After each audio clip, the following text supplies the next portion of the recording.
Well, hello there and welcome. We're back again, Employment Law Show. Good to have you along for the ride. The next 30 minutes is all carved out to educate you and entertain you at the same time. As always, reach out to Lior anytime we're not doing the show, and our radio show as well. Phone number first, 1-855-821-5900. Back it up with the email help@employmentlawyer.ca. And the only website you'll ever need is called pocketemploymentlawyer.ca. We'll take that out for a spin, as we like to say, in just a bit with Lior. He'll show you how that works as far as the severance calculator is concerned. Every show, we have phone calls, we have emails, we have a main topic. This week it is wrongful dismissal, what your employer hopes you don't know, for about another 10 minutes, and then you're going to know it all. So we'll get to that here in just a bit. But always the week that was to get us cooking, pal. What do you got this week? Hey, John, great to be here to be talking about employment law and hopefully help all our good viewers on this very important topic. If you have a job, this topic matters to you. It must matter to you because things are not always going to be smooth. There's always going to be times when something happened. Your boss does something or says something.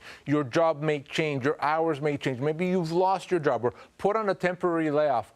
All those things are things that the law can deal with. The law gives you options and rights. And on this show, we talk about exactly what that is and what to do and what to say so you're not guessing.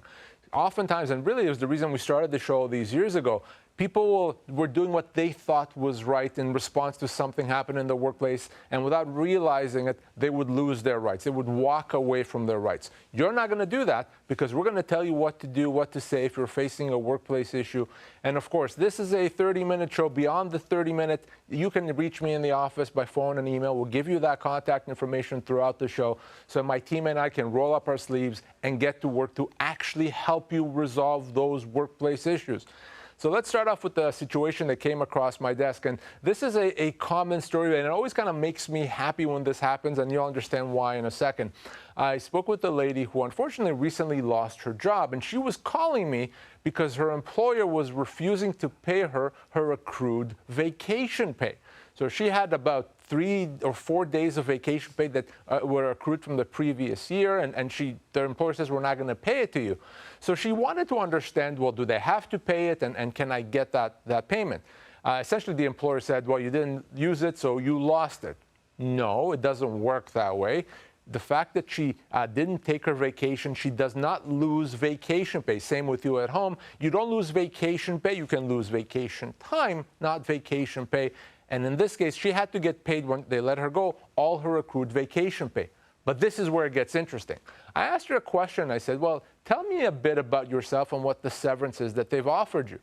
So she had worked for this employer for 4.5 years. She was 52 years of age in a technical role. And they offered her 6 weeks pay, which she thought was fine. It was more than a week per year. And she was literally about that same day about to sign off on that offer. Not so fast. What I told her, of course, and hopefully you know, she was owed 6 months pay, not 6 weeks. Very, very common situation where people are let go, are not offered anywhere near what they're owed. And the reason I said this kind of makes me happy because people often call me not realizing that there's a bigger issue in front of them. In her case, she thought that the issue was vacation pay, a few $100s in vacation pay, which of course is an issue. But the real issue, the bigger issue, was the fact that she was owed several months' pay more than she was offered. She was shocked. She was surprised. I'm going to help her get it, of course, with you at home as well. If you lose your job, chances are the real issue you should be focusing on and being concerned about is your severance. There's a 90% chance, whatever you've been offered, not even close to being the right legal amount. That's why you reach out to me so we can get this resolved. It's always that assumption that kills your bank account. They just gloss over the severance going, oh, no, that part's fine, Lior. What I'm really worried about is 4 days vacation. 4 days vacation. People call me about a record of employment that they didn't get on time. People call me because there's a parking charge that the employer didn't reimburse them for when they could be owed tens of thousands of dollars in severance. Right. Focus on that. You mentioned the vacation pay they cannot do anything with. Vacation time, you mentioned they do have some control over that. How does that work? So if you don't take your vacation when you're supposed to, if you have the opportunity, you can lose those vacation days. You may not be able to tack them on to take them again next year on top of what you have next year. But your vacation pay, that still has to get paid. You don't lose that. So your employer simply may pay you without you actually taking those vacation days. Can they schedule your vacation? So yes, and I actually, several emails this week alone, people very upset that their employer scheduled their vacation for them. Yes, your employer is allowed to schedule your vacation for you. Not a nice thing to do. Employees are going to be unhappy about that, but legally that is possible. All 3 of your weeks are going to be in February this year with Lior, so enjoy that. Yeah, not a very nice thing to do. Yeah, exactly. Again, phone number anytime, 1-855-821-5900. Reach out to Lior and employmentlawyer.ca to find a radio station in your hood that carries our show. From it, first phone call of the show. Listen up. Recently let go from a financial institution. I'm working on the severance package. They're offering, like, I was there 16 years. They're offering 8 months. They're telling me my benefits, extended health benefit, are not part of the package and will not be extended through the 8-month period. My wife's got some health issues, and it's a material issue for me. Am I entitled to the extended health benefit through the duration, the 8-month severance? Good question. What do you think? So this is a terrible severance offer. And here's the thing. It's easy to think, well, I work for a large employer, in this case, a financial institution, a bank. They must know, right? They must know what appropriate severance is. So if they say this is what I get, that must be it. Nonsense. Not even close. We get retained by employees of large companies, by financial institutions every single day. And the likelihood of you getting a very bad severance offer is the same with those employers as well. So no, he is owed more severance. And by the way, benefits have to be continued for the duration of your severance. So rather than me tell you, of course, how much severance this person should be getting, let's take out for a spin our severance calculator tool. You can find that, of course, at pocketemploymentlawyer.ca. Let's do that right now and see what we get. All right, so we know that this person has been working for the financial institution for about 16 years as an advisor. Employer offered him 8 months salary, not even benefits. You see that he's owed as much as 24 months, anywhere from 18 to 24 months of severance, including benefits. That's a massive, massive difference. That's why you go to pocketemploymentlawyer.ca so you can get the real amount. It's free, anonymous, so check it out. The benefits part kind of makes sense, and you obviously it sounds like you should get that. But for people that stay in a sales role, say there's a car allowance, phone allowance, all that stuff, is that rolled in there as well for the duration? In this case, if it is 18 to 24 months? So all components of your compensation have to be included as part of your severance. So if you want to know if something should be included, you simply ask yourself, would I have received it had I continued working? And if the answer is yes, I would have, then it has to be included in your severance as well. Phone call number 1 right there. Phone call number 2 is coming up right now. Listen up. Hey, my daughter worked for just under a year at a retail outlet and was promoted to a manager. She was doing a lot before they hired a general manager. The following week, she was let go and accused of time theft. And they say this is reason enough not to provide any severance. She's quite upset. Is this true? I bet. Well, first of all, remember, it's very difficult to terminate for cause. The employee would have had to do something awful, something terrible for the company to have that ability to do so. And doing something wrong is not enough. The other thing to note is the employer has to prove that it has cause. It has to prove what the employee did. The employee does not have to disprove it.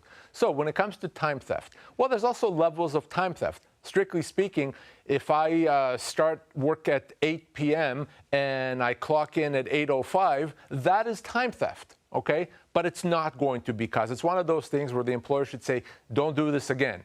On the other hand, if I'm not at work when I'm supposed to be, well, that could be time theft. So the devil's in the details. Did she do it? Is it bad enough? Can the company prove it? And in some situations, did the company provide warnings and an opportunity to improve? Very, very, very difficult to terminate for cause. And in the vast majority of cases, when people come to me after they've been supposedly terminated for cause, it's in fact a wrongful dismissal. They're owed their full severance. So keep that in mind if that's ever your situation. If you're at work, you're not late for work in that case. You're already at work, but maybe you're spending a little bit too much time on social media, and they kind of find out. Is that considered time theft as well? It could be, but in that situation, what we would expect an employer, number one, is to have a policy in place and you can't be on social media. Number two, make sure the employees are aware of the policy. And number three, if you have an employee that's spending time on social media, talk to them. Tell them that's not acceptable. Give them a warning. Give them an opportunity to improve. If it happens again, you may need to give another warning, maybe then a final warning. And then, and only then, you may be in a position to terminate for cause. You don't go from zero to a termination for cause with one incident. That's a wrongful dismissal.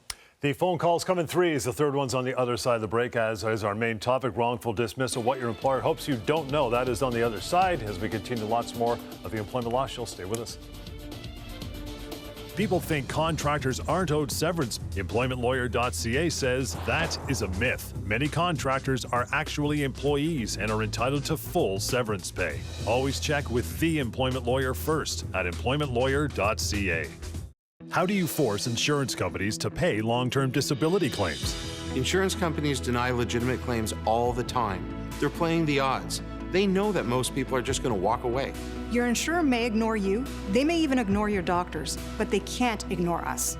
We know how insurance companies work. We know their weaknesses. We know how to use the legal process to force them to pay you what you're owed.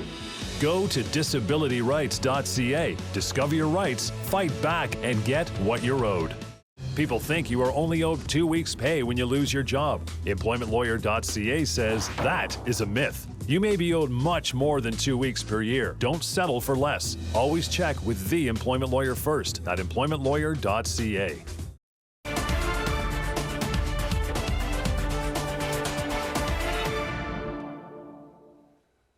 All right, welcome back, Employment Law Show. Thank you so much for hanging around through that short break. We're back here with you. Main topic momentarily, but I want to give you the contact information always to reach out to Lior and his team. Phone number first, 1-855-821-5900. Back it up with that email, and that is help@employmentlawyer.ca. As promised, third phone call. Listener phone call is coming up right now, Lior, so let's listen up.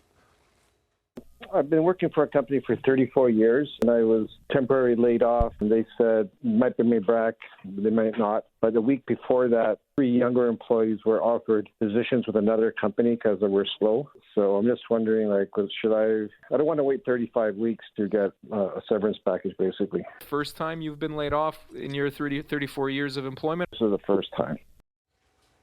The old temporary layoff, huh? So this is very common. I get all the time questions by people, well, I've been put on a temporary layoff. When is it illegal? How long do I have to stay on this? What can happen to me if I don't go back, etc.? Because the questions have an assumption that the layoff, the temporary layoff, is legal, that at some point it will become illegal. Well, that is wrong. In the majority of cases, that temporary layoff is illegal on day one. In other words, if you're put on a temporary layoff, your employer is doing something wrong then and there. They don't have a right to do that, meaning you don't have to stay at home and wait. It doesn't become illegal later on. It's illegal already. Now that we know that, of course, the question is, well, what do we do about it? The fact that it's illegal doesn't mean that there's an employment law police that's going to go in there and stop your employer from doing that. The fact that it's illegal means you have the option to consider that as a termination and get your full severance. Constructive dismissal is what we would call this. Because your employer is doing something it's not supposed to do, it's putting you off work and not paying you, you can choose to treat that as a termination. So whether or not someone else is being hired, whether or not they're planning on calling you back to work, none of that really matters. The fact that you're not being paid when you should be paid, the fact that you're not working when you should be working is itself a termination. This person, John, after 34 years, easily 2 years severance, could even be more than that. So if you are at home, you've been put on a temporary layoff, you don't have to wait. If you want to consider this a termination and get severance now, let's talk right away. What can happen to make that a problem for the employee, the temporary layoff? Is accepting it once or not saying anything, or if it's in an agreement? What do you think? Well, the problem, of course, if you don't want to treat this as a termination, if you want to go back to work, and you do go back to work when they call you back, is now you've created this precedent. Now you've given your employer the right to do it again. And you may have thought, okay, this is a one-time thing. I don't like it, but I'll accept it. I'll go back to work. Fine. Except that's not how the law works.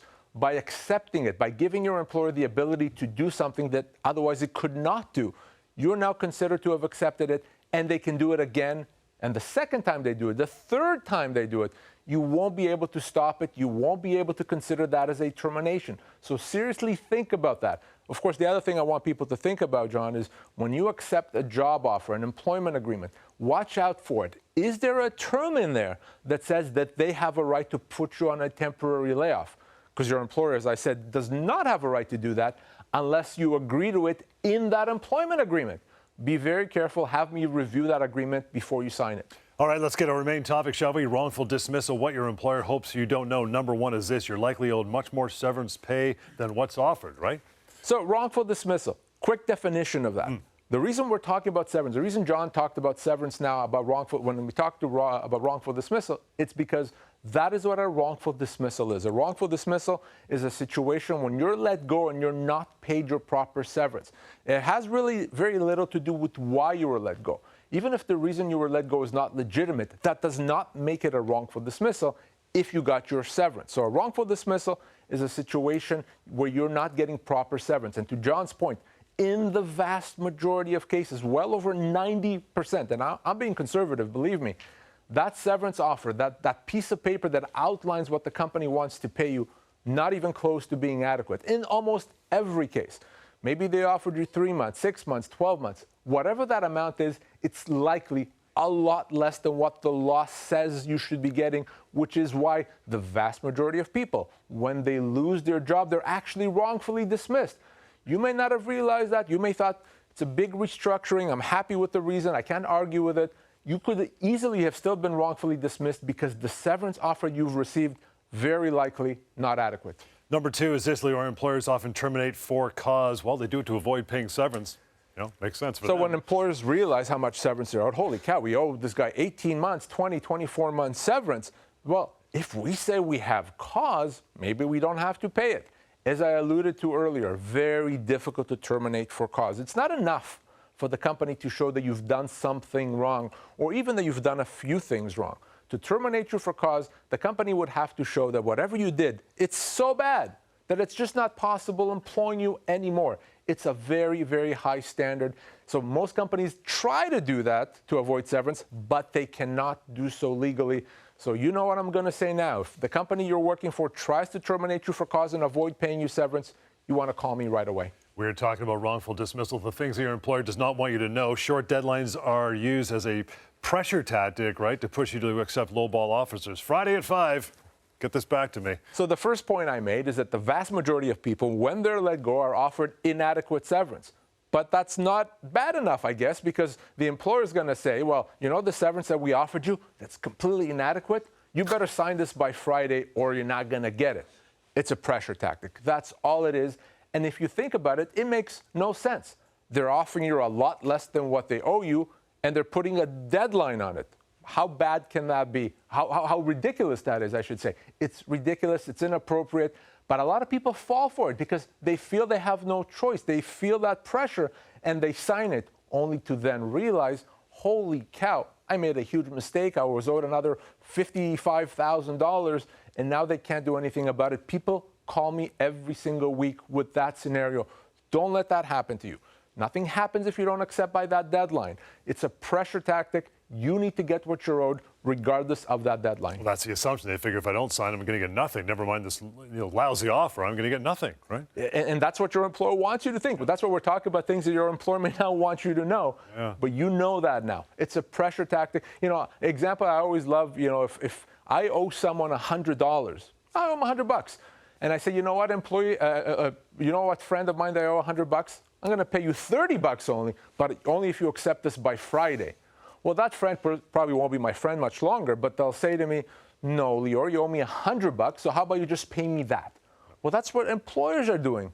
Don't let them get away with it. Last point is this, Lior. You have up to 2 years after you're let go to claim your full entitlements, which we were starting to build upon right there. That's a 2-year mark. 2 years. So not only are your legal rights not expiring Friday or whatever that pressure tactic deadline is, your legal rights don't expire for 2 whole years. So that's why you don't have to stress out about that deadline. Nothing happens on that deadline. Your legal rights don't go anywhere. So you have 2 years. And by the way, if you received your severance and you didn't have to sign something, your employer just paid you some money, if you're still within that 2-year period, it's been 2 years since you've been let go, you can still do something about it and get your full severance. I get calls like that all the time. So still worth calling me, still worth investigating what you're owed so that you can get it and not just accept something that's less than what you're owed. If you have questions, we give you all kinds of opportunities and ways to get them to us. Another one's terminationquestions.com, that website, anonymous and free. We're going to use that on the other side of the break as we continue more of the Employment Law Show. Stay with us.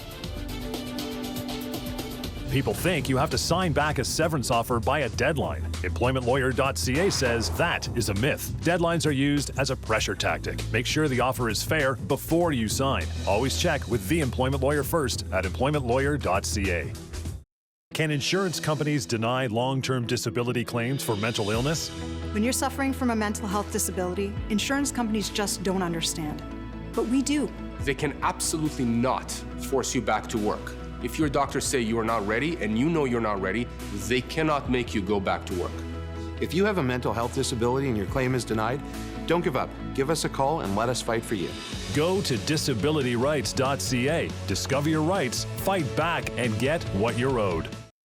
People think you aren't owed severance pay if you are fired for a reason. EmploymentLawyer.ca says that is a myth. Most for-cause terminations are false, and you are still owed full severance. Always check with the employment lawyer first at EmploymentLawyer.ca.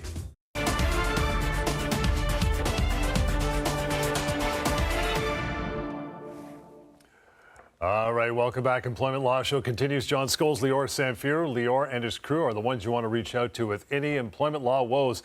Don't sit and ask your neighbor Steve or guy at work. You're going to get the wrong information, and you will on Google as well. So the best way to make that contact is through the phone and the email, 1-855-821-5900, help@employmentlawyer.ca. And a lot of what we discuss on the show can be had by you as well online. That is pocketemploymentlawyer.ca. You've heard Lior calculate severance. He can do it very quickly in his head, but you and I can use that website because the severance calculator is rolled into it. Again, pocketemploymentlawyer.ca. But I did mention terminationquestions.com, free and anonymous. You have questions, bring them on. Your question might make it to the show. It'll get answered regardless. For today's show, Lior, it is this.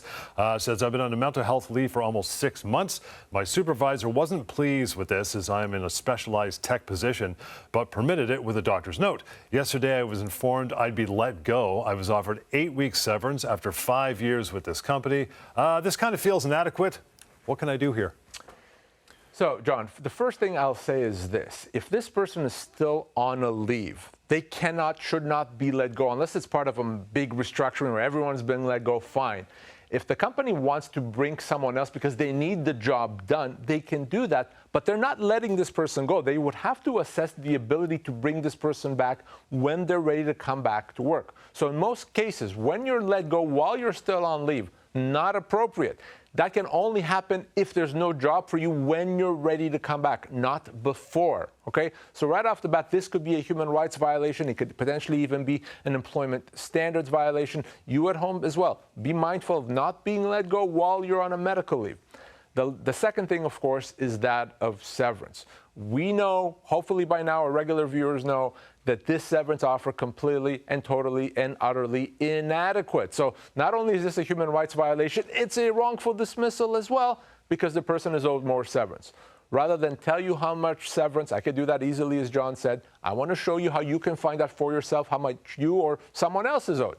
All you do is you go to pocketemploymentlawyer.ca and you click on the severance calculator. Let's use that right now and let's see what we have. So we know that this person is in a technical role, been there for 5 years, was offered 8 weeks. The right amount is probably right around 8 months of severance. Not 8 weeks, 8 months. So you may think it's because this is such a unique situation. No, that's how the law works. You as well. You'll be shocked and surprised by how much severance you're owed. Spoiler alert, it's not a week per year or 2 weeks per year. It's a heck of a lot more than that. So check out pocketemploymentlawyer.ca. Use the severance calculator.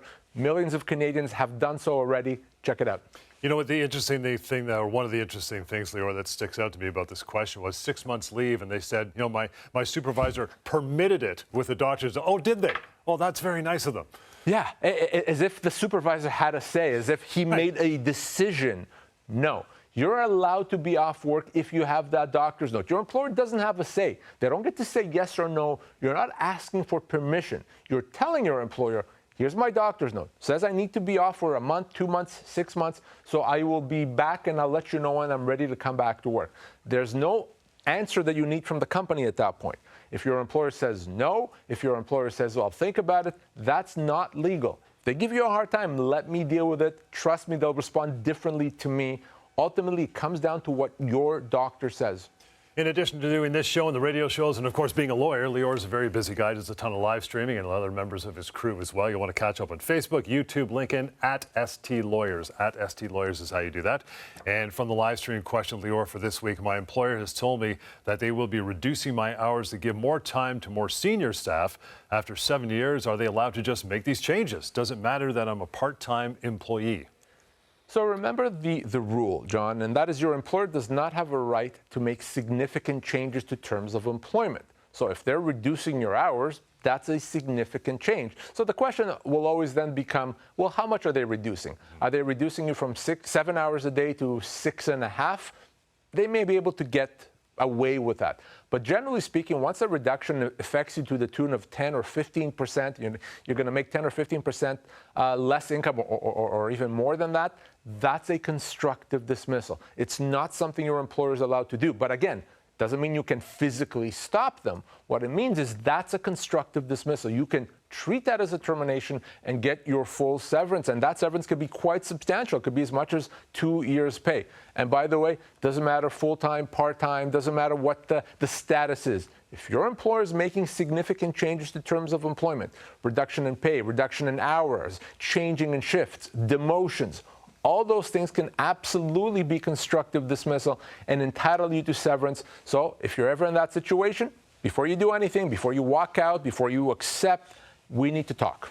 Yeah, everyone thinks that part-time thing makes a big difference even when it comes to severance. Oh, I'm part-time, I don't get severance, or I get half the severance, or whatever. It's not the case. No, right? The law does not distinguish. There's nothing in law that says full-time, part-time.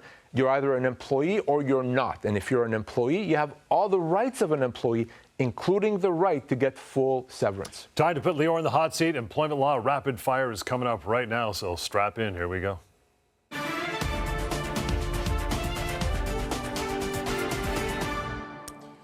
We'll see how rapid he is on today's show, Lior. Rapid fire question number one. Can an employee refuse to work overtime? Generally, yes. Unless you sign an employment agreement that obligates you to accept overtime, you can say no, and you can't even be punished for it. So watch out for those employment agreements. Otherwise, it's up to you. And make sure you get paid for it.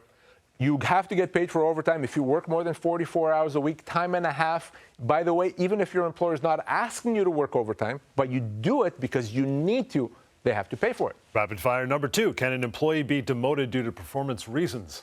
In most cases, no, unless it's something very extreme. Unless someone did something so bad that it's almost enough to be a termination for cause, then and only then could the company potentially demote you. In most cases, a demotion not permissible. It's a constructive dismissal, so you would have to decide, do you accept the demotion?